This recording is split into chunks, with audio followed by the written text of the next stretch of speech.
Bully Magnets presenta Conspiranoid ha decidido volver y traerte noticias de suma importancia. ¿Qué tan importantes dicen? Bueno, pues depende de qué tan importante consideren el apocalipsis. Un momento, ¿no habías hecho esto ya hace como 5 años? Bueno, sí, eso creo. He hecho esto ya tantas veces que ni me acuerdo. Pero es que los Estados Unidos bombardearon Siria. Y cada que eso sucede me gusta citar la Biblia y pregonar el apocalipsis. Bueno, tampoco es tan novedoso que digamos. Pasó hace ya casi un mes, el 14 de abril. Y si te parece un déjà vu es porque, bueno, lo es. Estados Unidos también bombardeó Siria hace un año, el 7 de abril para ser exactos. Y la historia es exactamente la misma. El presidente de Estados Unidos casualmente da indicios de querer retirarse de Siria. I want to bring our troops back home. I want to start rebuilding our nation. Entonces Bashar al-Assad, el presidente de Siria, según esto, lleva a cabo ataques químicos contra su población, sin razón aparente, aun cuando va ganando la guerra. Porque ya saben, es como dijo el maestro Sun Tzu en El arte de la guerra. Cuando tu enemigo esté cerca de ser derrotado y la victoria esté a la mano, gasea a tu propia población para que potencias extranjeras más poderosas puedan intervenir y aplastarte como a un insecto. Simplemente no tiene ningún sentido y el ataque de 2017 incluso ya se reveló como falso por el mismísimo secretario de Defensa James Mattis, aunque sin hacer mucho ruido. Tiraron la nota como para ver quién se daba cuenta. Por cierto, esos ataques químicos, sí, la verdad, no fueron ciertos. Sí, miren, un perrito chistoso. Pero te pregunto a ti, sí, a ti, Conspiranoid. ¿Sí? ¿Qué pasa? ¿No estás cansado ya de pregonar el apocalipsis y el inicio de la Tercera Guerra Mundial año tras año, tras año, tras año, sin entender realmente qué hay detrás de este conflicto que parece no tener fin en Medio Oriente? No, me gusta gritar como un loquito y vaticinar cosas.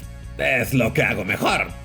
Aún aquí en el bosque. Bueno, pues ni modo. De todas formas preparé un video para comprender las cochinas causas de por qué todo es un cagadero en Medio Oriente. Las cochinas causas de por qué todo es un cagadero en Medio Oriente. ¿Así se va a llamar este video? No, no creo. Le ponemos otra cosa para que no nos desmoneticen. Y es que para entender bien el génesis del problema es necesario viajar al pasado, unas cuantas décadas antes de la guerra en Siria y la guerra en Irak. Antes de Saddam Hussein y los Bush, la primera y la segunda vez. Antes siquiera de Ronald Reagan amenazando al Shah de Irán. Mucho antes de que Saddam Hussein tomara el poder con un golpe de estado al general Abdul Karim Qasim. Y antes de que Abdul Karim Qasim tomara el poder con un golpe de estado contra el rey Faisal II, del aquel entonces imperio iraquí.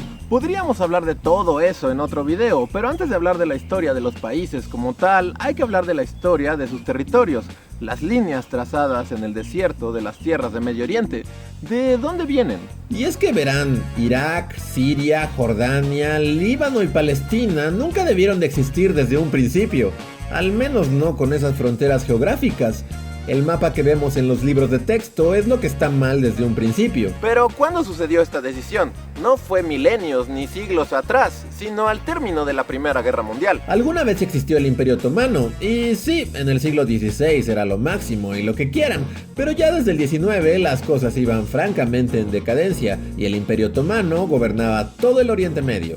Por siglos habían gobernado con mano dura a los árabes de esta zona y a uno que otro europeo, porque ya saben, desde las cruzadas esto es una revolvedera tremenda. Y para inicios del siglo XX el imperio ya no era lo que era antes y su territorio y poder se había reducido considerablemente. Y luego para colmo se les ocurrió apostar por los poderes centrales en la Primera Guerra Mundial. Sí, eso no fue buena idea. En su momento, e incluso hoy en día, el Frente Otomano no tuvo gran relevancia, era visto como algo secundario. El Frente Otomano siempre ha sido la parte apestada en la historia de la Gran Guerra. No era de mayor interés para las potencias británicas y francesas en aquella época, pero los ingleses sabían que podían obtener grandes beneficios si colaboraban con un enemigo en común de los otomanos, los árabes. Y tal vez este pasaje de los británicos colaborando con los árabes les suene porque es también donde sucede una de esas películas favoritas de los abuelos, Lawrence de Arabia.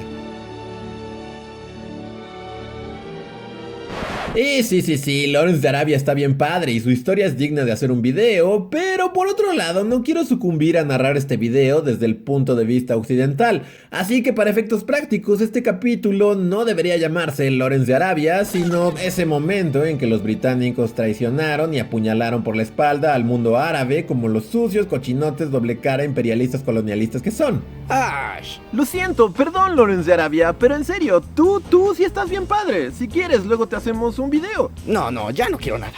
El caso es que los árabes accedieron a ayudar a los británicos, con la promesa de que al término de la guerra y de ser victoriosos, serían libres de organizarse y formar su propio estado árabe independiente. Esa fue la promesa, y sí, los británicos y los franceses no la cumplieron.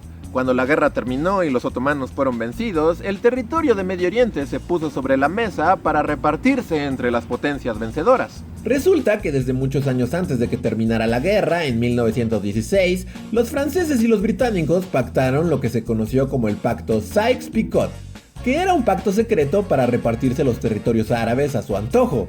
Los franceses nos quedaremos con los territorios de aquí arriba, porque ya hemos invertido en la región siria por décadas. Les dimos luz, escuelas y hospitales, por lo que no es más que natural que tomemos Siria como un punto de dominio en el Mediterráneo. Y nosotros ya controlamos Egipto y el canal de Suez, pero tomaremos los territorios de Irak, Jordania y Palestina para fines estratégicos. Así que mientras Lawrence de Arabia estaba dinamitando ferrocarriles junto con los árabes para vencer a los otomanos, ayudándoles en teoría a obtener su independencia y su propia nación, los ingleses y los franceses estaban discutiendo sobre dónde trazar las fronteras de los territorios que iban a repartirse para ellos, y que hoy conocemos como las naciones en Medio Oriente.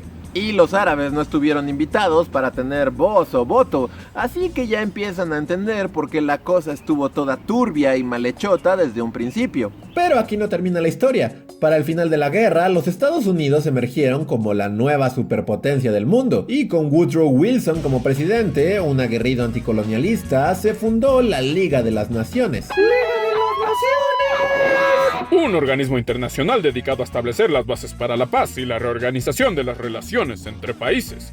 Y tendremos nuestro propio logo, un salón de la justicia y unos gemelos fantásticos que se transforman en cosas. En forma de tratado para la formación de una Corte Permanente de Justicia Internacional. Sí, en 1919 se formó la Liga de las Naciones, una proto-ONU por así llamarla. Wilson y en general los Estados Unidos salieron muy fortalecidos de la Gran Guerra y con un discurso anticolonialista y en contra de la idea de los imperios globales, decían viendo feo a los británicos. La cosa es que con la Liga de las Naciones se planteó el concepto de mandatos. Un mandato era la entrega a potencias aliadas y vencedoras en la Gran Guerra de dichos territorios para su administración y en algunos casos eventual independencia. Así es, nosotros nos encargamos de dirigir sus países mientras ustedes le agarran la onda a esto del mundo moderno, que es...